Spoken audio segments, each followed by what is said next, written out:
Buto-buto, lutong kamatis na may pechay. Panalo! Ayoko eh! Ginagawa mo? At heto na naman nga pala tayo, siyempre, wow, diba? Wapin! At yun na naman nga, tamang nakabili nga lang pala ako ng buto-buto. Yan, dahil na-miss ko yung sabaw. Isang linggo kasing walang sabaw-sabaw. Wow, diba? Wapin! At siyempre, magiging sangkap nga pala niyan ay kamatis at saka pechay. Wow! At yung nabili ko nga palang buto-buto guys ay nakatadtad na, kaya huhugasan ko na lang. Wow, diba? Wapin!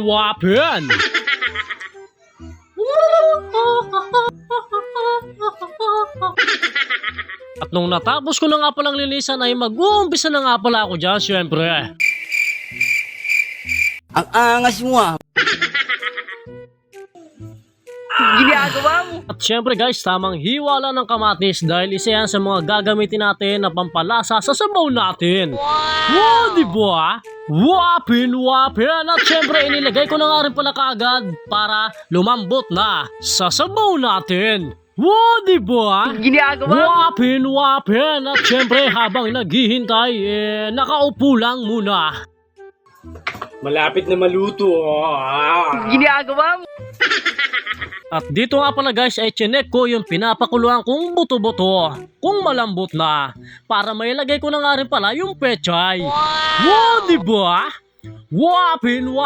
At nung goods na nga pala yung pagkakalambot niya, syempre ay inilagay ko na nga pala yung pechay.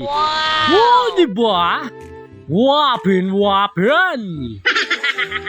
At pagkatapos nga lang guys ng ilang minuto na pagkakalagay ko sa pechay ay heto na siya.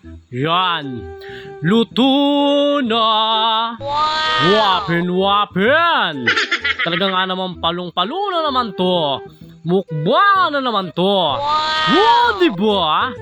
Wapin! At saka mo rin titikman syempre.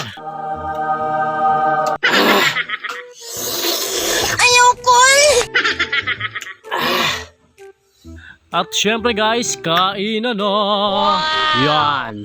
Kita mo naman, talagang mukbangan na ang kaganapan.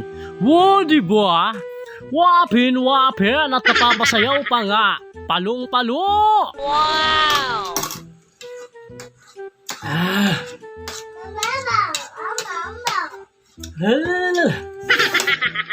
At syempre guys, hanggang dito na lang.